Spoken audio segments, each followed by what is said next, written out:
বিকল সুইচ গেটের কারণে ধ্বংস কৃষকের প্রায় ৬০০ কানের ওপর ধানি জমি।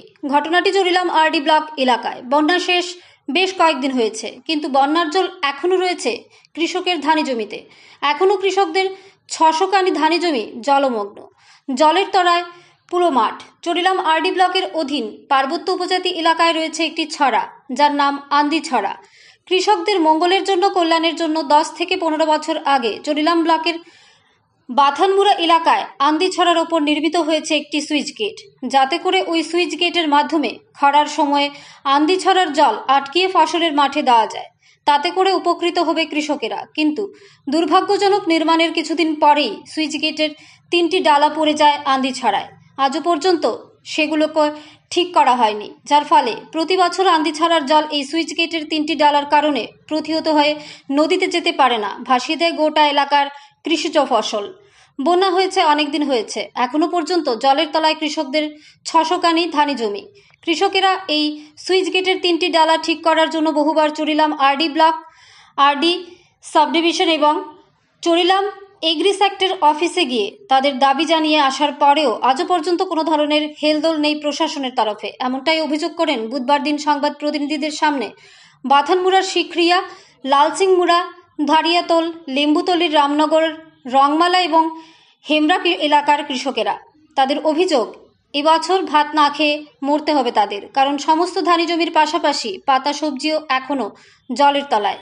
এই সুইচ গেট আমাদের কৃষকদের জন্য আশীর্বাদ না হয়ে অভিশাপে রূপান্তরিত হয়েছে। যতদিন পর্যন্ত এই সুইচ গেট ঠিক করা না হয়, ততদিন পর্যন্ত চরিলাম ব্লক এলাকায় পার্বত্য উপজাতিদের এলাকাগুলোতে কৃষকেরা ধান চাষ থেকে শুরু করে পাতা সবজি চাষ কিছুই করতে পারবে না, না খেয়ে মরতে হবে।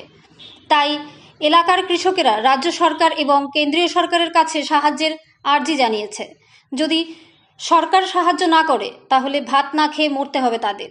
অথচ অফিসের শীততাপ নিয়ন্ত্রিত কক্ষে বসে সরকারি আধিকারিকদের এই বিষয়ে কোনো ধরনের হেলদোল নেই, কারণ কৃষকেরা বহু বছর যাবৎ এই বিকল সুইচ গেট সারাইয়ের জন্য দাবি জানিয়ে আসছিল। প্রশ্ন তুলছে, কৃষকেরা দেশের প্রধানমন্ত্রী কৃষকদের আয় দ্বিগুণ করার জন্য চিন্তাভাবনা করছেন, অথচ চুনোপুটি সরকারি আধিকারিকরা কৃষকদের স্বার্থে ন্যূনতম একটি সুইচ গেট পর্যন্ত সারাই করতে পারছেন না। তাহলে কি করে কৃষকেরা চাষবাস করে তাদের আয় দ্বিগুণ করবে? প্রশ্ন তো থেকেই যায়। অতি দ্রুত এলাকার কৃষকরা বিকল সুইচ গেট সারাইয়ের দাবিতে সড়ক আন্দোলনে সামিল হতে পারে বলে তারা সংবাদ প্রতিনিধিকে জানিয়েছে। চরিলাম থেকে দীপশিলের রিপোর্ট, ন্যাশনাল লাইভ বাংলা।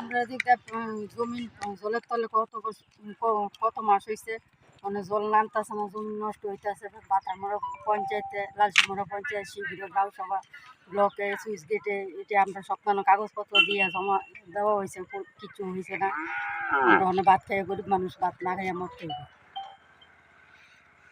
মানে সরকারে যদি আমরা উপরে কিছু নির্ভর করে, তাহলে আমরা ভাত খাইয়া গরিব মানুষ বাচ্চা পোলাপান হয়ে আমরা বাঁচতে পারবো। এটা কি জলটা কি সুইচ গেটের লেগে আটকে যায় না? সুইচ গেটের লেগে আটকে রয়েছে, 3টা ডালা পড়ে রয়েছে। সুইচ গেটটা ওটা কোন করে না, আমরা সবাই গিয়া করছি, ডেপুটেশন দিছি ব্লকে গিয়া। চরিলাম ব্লকে। হ্যাঁ, কত কানি জমি বেনো? 500-500 উপরে হইব জমি। আমরা এদিকে বন্যায় জমি জমা সব শেষ। এতদিন ধরে যে বন্যা হয়েছে, বন্যার জল নামতেছে না। এখানে একটা সুইচ গেট আছে, সুইচ গেটের কারণে প্রায় 500 কানি জমি, বাথারমোড়া গাঁও সভা, সুতারমোড়া গাঁও সভা, এই জমিগুলো যা আছে জমিগুলো সব শেষ। আমরা তো ভাত না খাইয়ে থাকতে হইব। হ্যাঁ, আমরা বাঁচার মতো কোনো আর রাস্তা দেই না। আমরা সাধারণ গরিব মানুষ, এই জমি জমা করেছিলাম বাগি বর্গা, যাই হোক জমি করছি, করার পর দিয়ে আমরা সব মার গেছে। অহন রাজ্য সরকার, কেন্দ্রীয় সরকার কি নিব প্রত্যেকটা, আমরা বাঁচার মতো একটা রাস্তা খুলে দেব।